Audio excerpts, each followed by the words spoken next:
నమస్తే, welcome to Indian political league. నా పేరు స్వప్న. ఐపీఎల్ సిరీస్ మళ్ళీ ప్రారంభిస్తున్నాము. తెలంగాణ రాష్ట్ర రాజకీయాలు ఒక్కసారిగా వేడెక్కుతున్నాయి. ఎన్నికలు దగ్గరికి వచ్చేసాయి. కొండా సురేఖ, కొండా మురళి దంపతులు ఎప్పుడూ కూడా పార్టీలకు అతీతంగా తెలంగాణ రాజకీయాల్లో కీలక పాత్ర పోషిస్తూ వచ్చారు. ఏ సందర్భం వచ్చినా కూడా మనసు విప్పి గుండె విప్పి మాట్లాడడం కొండా దంపతులకి మనం ఆనవాయితీగా కూడా చూస్తూ వచ్చాము. అండ్ విశేషం ఏంటంటే ప్రతి సందర్భంలో ఏదో ఒక సంచలన నాటకీయ పరిణామం చోటు చేసుకోవడం. ఈసారి తెలంగాణలో ఆశించినట్టుగా ఎక్స్పెక్ట్ చేసినట్టుగా టికెట్ రాకపోవడంతో భంగపడ్డ కొండా సురేఖ మళ్ళీ గుండె విప్పి మాట్లాడారు. ఏం జరుగుతోంది తెలంగాణ రాష్ట్ర సమితిలో, తెలంగాణ రాజకీయాల్లో ఏం జరుగుతోంది, ముందు కొండా సురేఖ గారి వ్యూహం ఎలా ఉండబోతోంది మాట్లాడదాం ఐపీఎల్లో. సురేఖ గారు నమస్కారం. కొంచెం తేరుకున్నారా, కోలుకున్నారా, ఎలా ఉన్నారు? ఇంకా కొంచెం షాక్లోనే ఉన్నాము అసలు. ఎందుకంటే అన్ఎక్స్పెక్టెడ్, ఎవరు ఊహించండి. అది మేమే కదా, రాష్ట్ర ప్రజలు కూడా ఎవరు ఊహించండి. ఇంకా టైం పడుతుంది కొంచెం. అంటే ఇది అన్ఎక్స్పెక్టెడ్ అంటే పూర్తిగా మీరు ఎక్కడ ఇట్లా ఇండికేషన్ కూడా రాలేదు మీకు? ఎక్స్పెక్ట్ చేయలేదు అసలు మాకు ఇండికేషన్. అంటే కాకపోతే ఏమంటే కొంచెం ఈ మధ్యలో అంటే మేము టైం అడుగుతూ ఉన్నాం, అసలు ఇవ్వకపోవడము అట్లా కొంచెము అన్నది. కానీ మామూలుగా ఏదో వాళ్ళకి బిజీలో ఉండొచ్చులే అట్లా అని అనుకున్నాము. పర్టికులర్గా మనల్ని టార్గెట్ చేస్తున్నారు అనే అనుమానం మాత్రం ఎక్కడా కూడా మాకు రాలేదు. అందుకని మేము బాగా నమ్మాము అసలు చెప్పాలంటే. అంటే టార్గెట్ చేస్తున్నారు అని ఎట్లా కన్క్లూడ్ చేసుకున్నారు? అంటే ఇది కేవలం మీ పేరు అనౌన్స్ చేయలేదు, జరిగిన పరిణామం అది. అంటే మొత్తము మాకు ఫోన్ చేయడము, టికెట్ గురించి అడగడము, కేటీఆర్ గారు 2 అడిగారు కదా, మరి 2 వీలు పడదని చెప్పమన్నారు సారు. ఒక భూపాలపల్లి మాత్రం కుదరదు, ఈస్ట్లో పెట్టుకోమన్నారు. మళ్ళీ మీరు ఎట్లా మీ పాపని ఎంటర్ చేయాలనుకుంటున్నారు కాబట్టి ఒకవేళ అవసరమైతే నేను డ్రాప్ అయినా చేస్తాను అనేటువంటి మాట కూడా మీరు అన్నారు కదా, మరి అది కూడా ఆలోచించుకోమన్నారు. ఇవన్నీ అడిగారు. అంటే 1 డే ఆలోచించుకొని మా ఫ్యామిలీతో కూర్చొని ఆలోచించుకొని చెప్తాను అన్నాను. మర్నాడు అంటే 45 మినిట్స్ తర్వాత మళ్ళీ ఫోన్ చేశాడు చెప్పమని. అంటే ఇంకా ఈయన లేరు, మా హస్బెండ్ లేరు, వరంగల్ నుంచి వస్తున్నారు, వచ్చాక మాట్లాడుకుంటామన్నారు. సరే రేపు చెప్పండి అక్క అని పెట్టేశాడు. తెల్లారి మాకు ఫోన్ చేయడానికి కుదరలేదు. మర్నాడు ఎట్లాగో వీళ్ళు క్యాబినెట్ సమావేశం ఉంది, నేను సీఎం గారు అట్లాగో కొన్ని పనులు పెండింగ్ ఉన్నాయి, వెళ్దాం వీలుంటే చేయించుకుందామని అక్కడికి వెళ్ళాను. వెళ్ళి ఆయన ఉన్నాడేమో అని చూస్తే లేడన్నట్టు. ఇంకెట్లాగో లేడు, మళ్ళీ ఇన్ఫర్మేషన్ ఇవ్వకపోతే బాగోదని ఫోన్ చేసి మాట్లాడాను తనతోటి. సరే అమ్మ వరంగల్ ఈస్ట్ ఫైనల్ కదా అన్నట్టు. ఫైనల్ అని అన్నాను. మీరా మీ పాప అని అడిగాను. ఇదంతా ఎప్పుడు ఆ రోజే అదే మన అనౌన్స్ చేసే రోజే. మళ్ళీ మనకు ఇది గవర్నమెంట్ కూడా వీళ్ళు విత్డ్రా చేసుకున్నారు కదా, అది ఆ రోజే క్యాబినెట్ అయిపోయింది. క్యాబినెట్కి కాకముందే ఇంకా ఆయన వస్తాడు అనే వెళ్ళాను నేను. ఇంకా అప్పటికి ఆయన రాలే, మిగతా వాళ్ళందరూ వచ్చారు. నేను ఫోన్ చేస్తే ఫోన్ ఎత్తాడు. అయితే పాప మీరా కన్ఫర్మ్ అంటే నేనే అన్నా కన్ఫర్మ్ చేసేయమని చెప్పండి. సరే అక్క చెప్తానన్నారు. ఇంకా అది మనం చెప్పేసినట్టే కదా, ఇప్పుడు మన సైడ్ నుంచి ఏం ఆబ్జెక్షన్ లేదు. మళ్ళీ ఇంత లోపల ఆయన లోపలికి కూడా వచ్చాడు. లోపలికి వచ్చినప్పుడు కూడా మళ్ళీ ఇట్లా కలిసాడు కానీ నమస్తే పెట్టాను. ఇక ఆయన బిజీగా పైకి వెళ్ళిపోయినాడు. తర్వాత వాళ్ళది క్యాబినెట్ మీటింగ్ అయిపోయింది. సీఎం గారు గవర్నర్ దగ్గరికి వచ్చి మళ్ళీ ఇంటికి వెళ్ళిపోయాడు డైరెక్ట్. సీఎం గారు వెళ్ళిన తర్వాత ఒక 3-4 కడియం శ్రీహరి, పల్లా రెడ్డి వాళ్ళు ఎవరెవరినో పిలుచుకున్నారు ఈ టికెట్ల డిస్కషన్ కోసము. పిలుచుకున్న తర్వాత ఒక 10-15 నిమిషాలకి కేటీఆర్ గారు వెళ్ళారు. వెళ్తున్నప్పుడు నేను లేచి మాట్లాడబోతే మళ్ళీ వస్తా అనుకుంటే వెళ్ళిపోయినారు. అంటే దాటేసినట్టు అనిపించిందా? అట్లనే కాదు, మామూలుగా అందరినీ కూడా అట్లాగే అనేసి వెళ్ళిపోయినారు. అంటే ఆయన పిలిచారు కాబట్టి త్వరగా వెళ్ళిపోతున్నారు. ఇక సరే అని కూర్చున్నాక మళ్ళీ మా హస్బెండ్ కూడా ఫోన్ చేసి ఒక మాట చెప్పినామా అని అడిగారు ఇక్కడ నుంచి. అంటే చెప్పాను అని చెప్పాను. మళ్ళీ ఎందుకైనా మంచిది మళ్ళీ ఒకసారి చెప్పు అని అన్నారు అన్నట్టు. సరే అని చెప్పేసి సీఎం గారి దగ్గర ఉన్నారు కదా అని ఈయనకు ఫోన్ చేస్తే ఈయన ఫోన్ ఆఫ్ ఉంది. వాళ్ళ పిఏను అడిగాను. ఆయన ఏమన్నాడు, లోపల ఉన్నారక్క మరి మాట్లాడించామంటారంటే పర్లేదు సంతోష్ లోపల ఉన్నాడా అని అడిగాను. అంటే సంతోష్ లోపలే ఉన్నాడు అక్క అంటే నేను సంతోష్కి కాల్ చేస్తాలే అని చెప్పాను. సంతోష్కి కాల్ చేశాను. ఆయన కట్ చేస్తూ ఉంటే నాకు పక్కనే ఉన్నాడని డౌట్ వచ్చేసి నేను మెసేజ్ పెట్టాను. సంతోష్ ఇట్లా కేటీఆర్ అన్న ఫోన్ బంద్ ఉన్నది, ఒక మాట ఇన్ఫర్మేషన్ ఇచ్చేసేయి, వరంగల్లో ఈస్ట్ నా పేపర్ ఫైనల్ చేయమని చెప్పేసేయమని డిక్లేర్ చేయమని చెప్పు అని చెప్పి ఓకే అక్క అని ఆయన రిప్లై ఇచ్చాడు. ఇక అసలు నాకు ఎక్కడ డౌట్ ఎట్లా వస్తుంది, మనకు ఫోన్ చేయకపోతేనో లేకపోతే మనకు టికెట్ గురించి అడగకపోతేనో అట్లా డౌట్ వస్తుంది. అన్ని విధాలుగా మాట్లాడినాక ఇంకా డౌట్ ఎక్కడి నుంచి వస్తుంది? మరి ఒకటేదో 1 of the 2 రైట్ అయి ఉండాలి. ఒకటి వాళ్ళకి ముందే ఇవ్వకూడదని తెలుసు తెలుసు. అయితే మళ్ళీ మరి ఎందుకు ఈ మధ్యలో ఈ మంతనాలు అందుకే కదా నమ్మించినట్టే అనిపించింది నాకు. మనకి ఎటువంటి డౌట్ రాకుండా నమ్మించినట్టే అయితే అక్కడ ఏమన్నాడంటే సంతోష్కి ఫోన్ చేసినప్పుడు అక్క నిన్న మీ టికెట్ గురించి అడిగితే మళ్ళీ ఫోన్ చేస్తా అని చేయలేదట మీరు అని ఒక మాట అన్నాడు. అంటే నేను ఎట్లాగే ఇక్కడికి వస్తున్నా కదా ఇక్కడ చెప్పేద్దామని నేను ఫోన్ చేయలేదు అని అన్నాడు. అంటే అప్పుడు బహుశా టికెట్స్ డిస్కషన్ వచ్చి ఉంటుంది, అప్పుడు కానీ అడిగి ఉంటారు మరి చేసిండ్రా ఫోను అంటే అప్పుడు ఏమని చెప్పాడు మరి చేయలేదు రిప్లై లేదు. వాళ్ళ దగ్గర రిప్లై ఉన్నా లేకున్నా మళ్ళీ అట్లీస్ట్ ఒక మాట కన్ఫర్మ్ చేసుకోవాలి కదా, ఏమో మళ్ళీ మీరు రిప్లై చేయలేదు మళ్ళీ మేము ఇట్లా ఫైనల్ చేస్తున్నాం టికెట్స్ మరి మీరు డిసైడ్ చేసుకున్నారా అని కాల్ చేయాలి కదా.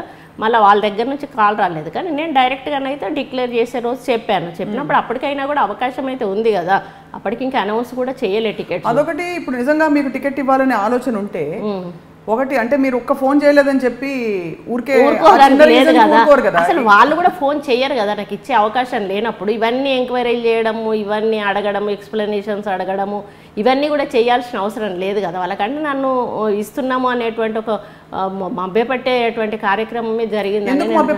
నేరుగా చెప్పొచ్చు కదా మీరు, అంటే చెప్పలేదు కదా ఇప్పటి వరకు కూడా చెప్పలేదు కదా. నేరుగా చెప్పే వాళ్ళు అయితే ఇప్పటి వరకు ఇప్పుడు నేను మొన్న ప్రెస్ మీట్ పెట్టాను మీరు కారణం ఏంటి చెప్పండి అన్నారు. ఈరోజు ఎవరు కారణం చెప్పలేదు కదా అసలు. అని వాళ్ళు కారణం చెప్పడానికి ఏముంది లేదు ఎక్కడ కూడా. మీరు తొందరపడి ప్రెస్ మీట్ పెట్టారని నొచ్చుకున్నట్టు ఏమన్నా వార్తలు వచ్చాయి? అసలు ప్రతి ఒక్కరు కూడా అప్రిషియేట్ చేశారు. అసలు కేవలం మన తెలంగాణ సైడ్ నుంచే కాదు ఆంధ్ర సైడ్ నుంచి కానీ నా నియోజకవర్గం కాదు అన్ని ఈవెన్ గజ్వేల్ నుంచి కూడా, గజ్వేల్ నుంచి నిజామాబాద్ నుంచి ఇప్పుడు ఎవరైతే సిరిసిల్ల నుంచి వాళ్ళు ప్రాతినిధ్యం వహిస్తున్నటువంటి సిద్దిపేట నుంచి అన్ని జిల్లాల నుంచి కూడా నాకు ఫోన్స్ వచ్చాయి. మీరు నిర్ణయం మంచిదక్క, మంచి పని చేశారు, మీ పొలిటికల్ లైఫ్ను మీరైతే ఆగం చేసుకోలేరు కదా, కంపల్సరీ మీరు తీసుకున్న నిర్ణయం మంచిది. అందులో ఉండి డిక్లేర్ చేయకపోయి ఉంటే ఇప్పుడు మాది ఎట్లుంటుంది, మన మొత్తానికి మనం వాల్యూ పొడగొట్టుకున్న వాళ్ళం అయితే మన వాల్యూ పోకముందే కాపాడుకోవడానికని బయటికి రావాలి మనం. ఎందుకంటే ఇప్పుడు ఒక రీజన్ తోటి వచ్చాం, మన రీజన్ లేకుండా ఆయన టికెట్ అనౌన్స్ చేసినాక మనం వచ్చి ఉంటే అది మన తలపోగరైతుంది. కానీ ఈరోజు వాళ్ళు అనౌన్స్ చేయలేదు కాబట్టి ఈరోజు మనలాంటి వ్యక్తిని వాళ్ళు కావాలని అవాయిడ్ చేయడము అనేది స్పష్టంగా ప్రజలకు అర్థమైపోయింది. అందుకని ఈరోజు ప్రతి ఒక్కరు కూడా అప్రిషియేట్ చేశారు. మీరు ఒక మాట అన్నారు మొన్న, పొమ్మన లేక పొగబెట్టారు అంతే కదా. పొమ్మన లేక అంటే నన్ను నెక్స్ట్ క్యాబినెట్ వస్తుంది, క్యాబినెట్లో కంపల్సరీగా కేటీఆర్ గారిని అంటే ఎంపీ ఎలక్షన్ల వరకు అయితే కేసీఆర్ గారు ఉంటారు ముఖ్యమంత్రి, ఆ తర్వాత ఎంపీ ఎలక్షన్స్ కేసీఆర్ గారు వెళ్తారు, కేటీఆర్ గారిని ముఖ్యమంత్రిని చేస్తారు. అంటే కేటీఆర్ గారికి ఏంటంటే ప్రశ్నించే తత్వం తన వెనకాల చుట్టుపక్కల ఉండకూడదు అనేది ఉందేమో అని అంటే నాకు అనిపిస్తుంది. ఎందుకంటే ఆయన కొంచెం హెడ్ వెయిట్ మనిషి, ఆయన చెప్పింది ఆయన విన్నదే చెప్పింది అని నడవాలనేటువంటి ఒకలాంటి ఆలోచన ఉన్నటువంటి. అట్లా నేను ఒకవేళ గెలుస్తాను అనుకోండి మళ్ళీ ఇక ఈసారి ఇవ్వకపోతే ప్రజలు ఎవరు కూడా ఊరుకోరు, 5వసారి గెలిచినాక కూడా మంత్రి పదవి అది ఇచ్చినప్పుడు తన క్యాబినెట్లో ఉండాల్సి వస్తుంది. అటువంటి ఫీలింగ్ అంటే ఈ మధ్యలో కూడా మాకు కాన్స్టిట్యున్సీ వైజ్గా కూడా ఆయన మున్సిపల్ కార్పొరేషన్ మినిస్టర్ కాబట్టి కొన్ని చోట్ల మాకు క్లాషెస్ వచ్చాయి. ఎందుకంటే ఒక్క కుండా సురేఖ గారి మీద వచ్చాయి కాబట్టి నా మెంటాలిటీ ఆయనకి ఎక్స్పోజ్ అయింది. లేకపోతే నాకు అసలు నాకు ఏ మధ్యలో ఎక్కడ కూడా మాటలు లేవు. మామూలుగా ఒక ఇష్యూలో మాకు వరంగల్ ఈస్ట్ లో ఓసిటీ అనేటువంటిది ప్లేస్ ఉంటుంది, ఆ ప్లేస్ ఓపెన్ ప్లేస్ అన్నట్టు. అక్కడ ప్రతిసారి కూడా దసరా ఉత్సవం కూడా ప్లేస్, అది దసరా ఉత్సవాలు అవన్నీ కూడా పెద్ద ఎత్తున జరుగుతాయి. అసలు అక్కడ వేరే ఓపెన్ ప్లేస్ అంటూ వరంగల్ ఏరియాలో లేనే లేదు. దాన్ని వీళ్ళు ఏం చేశారంటే కూడా చైర్మన్ గారు మేము ఆక్షన్ పెడతాము అని చెప్పి పెట్టారు. మా హస్బెండ్ ఉండి అది ఆక్షన్ పెడితే ఎట్లా అసలు ప్లేసే లేకుండా అయిపోతుంది అని చెప్పి అంటే ఆయన ఏం చెప్పాడు, ఇక్కడికి వచ్చేసి ఈయనకి మమ్మల్ని బెదిరిస్తున్నారు మురళి గారు, అమ్మకుండా మళ్ళీ వాళ్ళ మధ్యలో ఒక ప్రైవేట్ ల్యాండ్ ఉంది, ఆ ల్యాండ్తో పాటు ఈ ల్యాండ్ అంతా ఆక్రమించుకోవడానికి వాళ్ళు అది కుట్ర చేస్తూ ఉన్నారు అని చెప్పి అట్లా ఈయనని ఫీడ్ చేశాడు అన్నట్టు. ఫీడ్ చేసినాక నేను మామూలుగా ఫోన్లు ఎత్తారు, వీళ్ళు ఫోన్లలో మాట్లాడారు ఇట్లాంటి ఇష్యూస్. అయితే ఒకసారి అసెంబ్లీలోనే కలిసినప్పుడు నేను పక్కన పోయి కూర్చున్నా, నేనే వెళ్ళి కూర్చున్నా, చెప్పండి అక్క అని అన్నాడు. అంటే ఏం లేదు అని అంటే ఆ ల్యాండ్ ఇష్యూనేనా అని అన్నాడు. అంటే అవును అని అన్నా. లేదు అదే మాకు కలెక్టర్ గారికి చెప్పేసి ఓపెన్ యాక్షన్ పెట్టేయమని స్ట్రిక్ట్గా ఇన్స్ట్రక్షన్స్ ఇచ్చేశాడు. ఇస్తే నేను కలెక్టర్ గారికి ఎన్నిసార్లు ఫోన్ చేసినా కూడా లేదమ్మా మినిస్టర్ గారు పర్ఫెక్ట్ అంటే దాని మీద చాలా ఇంట్రెస్టెడ్గా ఉన్నారు, కంపల్సరీ చేయాల్సిందే అంటే నేను మాట్లాడతానులేండి అని. ఇక్కడ ఇట్లా అసెంబ్లీ నడుస్తుంది. పక్కన కూర్చోగానే ఏమన్నారంటే అసలు ఎందుకు ఆపాలి, దేనికోసం ఆపాలి, ఆపాల్సిన అవసరం ఏమున్నది, ఆపడానికి అంత మీకేమో ఇంట్రెస్టు, అని అట్లా అసలు మామూలుగా ఒక ఎమ్మెల్యేతో మాట్లాడే పద్ధతిగా మాట్లాడలేదు ఆయన. మాట్లాడేసి అసలు నా కనీసం నా నుంచి మళ్ళీ ఏం రిప్లై వస్తుంది అది కూడా వినకుండా టక్కుమని లేచి వెళ్ళిపోయి తన ప్లేస్లో కూర్చున్నాడు. అసలు నేను చాలా హర్ట్ అయ్యా ఆ రోజు. హర్ట్ అయినాక తర్వాత మళ్ళీ మర్నాడు ఏం చేశానంటే అసలు నేను కావాలని వెళ్ళి పక్కన కూర్చున్నాను. కూర్చొని నేను అన్నాను, ఏంటన్నా ఇది కరెక్ట్ అనిపిస్తుందా మీకు? అసలు మీరు ఏం తెలుసుకొని మీరు నన్ను ఆ విధంగా మాట్లాడాల్సి వచ్చింది? జరిగిన విషయం ఏంటి? వాళ్ళు ఏం ఫీడ్బ్యాక్ ఇచ్చారు? మీరు వాస్తవాలు తెలుసుకున్నారు? అసలు అక్కడ మీరు అనుకుంటున్నారు మేము కబ్జా పెట్టడానికి ఇట్లా అది చేసి ఉంటామని మీరు అనుకుంటున్నారు. కానీ ఎవరైతే ఆ మధ్యలో ఉన్నటువంటి వ్యక్తి ఉన్నాడో ఆ వ్యక్తి ప్రైవేట్ అతన్ని మేము పోలీస్ స్టేషన్లో పెట్టించాము. ఆయన చుట్టుపక్కల ల్యాండ్ ఆక్రమించుకోవడానికి ట్రై చేస్తే మేము పోలీస్ స్టేషన్లో పెట్టించాము 2 సార్లు. మీరు కావాలంటే తెలుసుకోండి, ఆ ల్యాండ్ను కాపాడడానికి మేము ప్రయత్నం చేస్తూ ఉంటే మీరు ఈ విధంగా చెప్పడం అయితే కరెక్ట్ కాదన్న. ఇంకోటి అన్నాను, మీరు ఎదిగే లీడరు మీరు ఈ విధంగా ఎవరో చెప్పిన మాటలు పట్టుకొని ఒక సీనియర్ ఎమ్మెల్యేని ఒక లేడీని పట్టుకొని మీరు ఈ విధంగా మాట్లాడడం కరెక్ట్ కాదు. నిన్న మీ బిహేవియర్ నాకు నచ్చలేదు, నేను చాలా హర్ట్ అయ్యాను. ఇక ముందైనా కూడా ఇట్లాంటివి చేసేటప్పుడు కొంచెం వెనక ముందు తెలుసుకొని మంచి చెడు తెలుసుకొని మాట్లాడండి అన్న అని అక్కడ ఒకటి అన్న. అదొకటి. తర్వాత మళ్ళీ మా కాన్స్టిట్యున్సీలో మామూలుగా డెవలప్మెంటల్ వర్క్స్ ఏమన్నా ఉంటే పెట్టండి పెద్ద ఎత్తున అని చెప్పేసి కలెక్టర్ గారు ఫోన్ వచ్చిందట. పెడదాం మేడం అంటే సరే అని చెప్పేసి నేనే హైదరాబాదు తెలంగాణ భవన్కి వెళ్ళి ఆయనతో టైం తీసుకున్నాను. అక్కడ వయసులో ఎవరో కలుస్తున్నారు, ఆయన ప్రోగ్రామ్ ఉందని వాళ్ళ పిఏ చెప్తే నేను డైరెక్ట్ అక్కడికి వెళ్ళిపోయాను. అక్కడ టైం ఇచ్చాడు, 1/2 అవర్ 45 మినిట్స్ కూర్చున్నాము. మొత్తం కాన్స్టిట్యున్సీలో జరిగే గొడవలన్నీ చెప్పాను. ఇట్లా ఎవరో అంటే వేరే వాళ్ళని నేనే ఎగేశాడు, అంటే 4-5 అంటే సారయ్య ఎక్స్ మినిస్టర్ ఆయన మా కాన్స్టిట్యున్సీలో నా మీద ఓడిపోయిన అతన్ని ఆయనని జాయిన్ చేసుకున్నారు. ఇప్పుడు గుండు సుధారా అని చెప్పి ఆమె నాకు వ్యతిరేకం చేసింది, ఆమెను జాయిన్ చేసుకున్నారు. ఇక ఇప్పుడు మేయర్ని బాగా ఎంకరేజ్ చేసి మేయర్ కూడా ఆయన ఇష్టం ఉన్నట్టుగా బయటకు వచ్చి స్టేట్మెంట్స్ ఇవ్వడం, అట్లా నాకే టికెట్ ఇస్తా అన్నాడు కేటీఆర్ అని ఇట్లా చెప్పుకోవడం జరుగుతుంటే నేను స్ట్రైట్గా అడిగా, మరి ఇట్లా జరుగుతుందన్న మీ పేరు చెప్తున్నారు అంటే నా పేరు చెప్తే మాత్రం పెద్దసారి వింటాడాక నేను చెప్తే ఇస్తారా అని అన్నాడు. మరి అట్లాంటప్పుడు ఆయన వాళ్ళని పిలిచి కనీసం కన్విన్స్ చేయాలి కదా. ఇదంతా పోనీ కానీ భూపాలపల్లి విషయం చెప్పండి, అసలు భూపాలపల్లి ఏం జరుగుతుంది అని అన్నాడు. ఏం జరుగుతుందన్న అక్కడైతే ఆయన గెలవడం అనంట. సారు కొంచెం నారాజు ఉన్నాడు, మీరు ఎక్కడ స్టేట్మెంట్ ఇచ్చారట ఇట్లా ఓడిపోతారని చెప్పేసి మన ఎమ్మెల్యే గారు ఇట్లా అనడం కరెక్ట్ కాదు కదా అని అన్నారు. అంటే ఇట్లా ప్రెస్ వాళ్ళు అడిగారన్న మరి ఇట్లా ఆయనకు తగ్గిపోయింది అంటే వాస్తవం ఉన్నది చెప్పినా వాళ్ళ పిల్లల మీద ఇట్లా వ్యతిరేకత ఉంది, అది ఆయన మీద ఎఫెక్ట్ పడుతుందని చెప్పానన్న.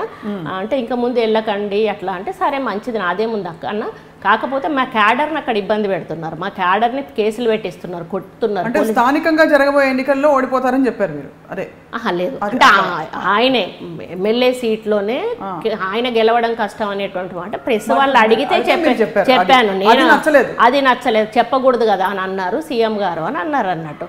అన్నాక నేనన్నా ఇట్లా జరిగిందన్న, ఆయనను గెలిపించింది మురళి గారు ప్రచారం చేసి, మన వాళ్ళను ఎవరైతే ఆయన వెనక తిరిగి గెలిపించారో వాళ్ళందరినీ మురళి మనుషులని ముద్ర వేయడము, కొట్టడము, పోలీస్ స్టేషన్లలో పెట్టడము, కేసులు పెట్టడము ఇట్లాంటివి చేస్తున్నప్పుడు వాళ్ళు బాధపడుతుంటే మేము ఎట్లా చూస్తూ ఊరుకుంటామన్నా, మా క్యాడర్ని మేము కాపాడుకోవాలి, అందుకనే మేము ఉన్నామనేటువంటి ధైర్యాన్ని ఇవ్వడానికి మేము వెళ్తున్నాము అనంటే ఇవన్నీ ఇట్లా జరుగుతున్నాయో ఇవన్నీ సార్కి తెలియదు కావచ్చు అని అన్నాడు. అంటే ఇప్పుడు మీకు చెప్తున్నాను కదన్నా ఇవన్నీ సార్ దృష్టికి తీసుకెళ్ళండి, మాకేం ఇంట్రెస్ట్ లేదు, కానీ వాళ్ళందరినీ ఆయన అట్లా ఇబ్బంది పెట్టడం అయితే కరెక్ట్ కాదు కదా అన్న. అదొకటి. మళ్ళీ మొన్న ఒకటి ధర్నా చౌక్ మనకి ఇక్కడ ముస్లిమ్స్ ఒకటి ఇక్బాల్ మినార్ గురించి ఒకటి గొడవ అయింది వరంగల్లో. ఇదంతా ఇప్పుడు అనిపిస్తుందండి ఇవన్నీ రిమైండ్ చేసుకుంటాను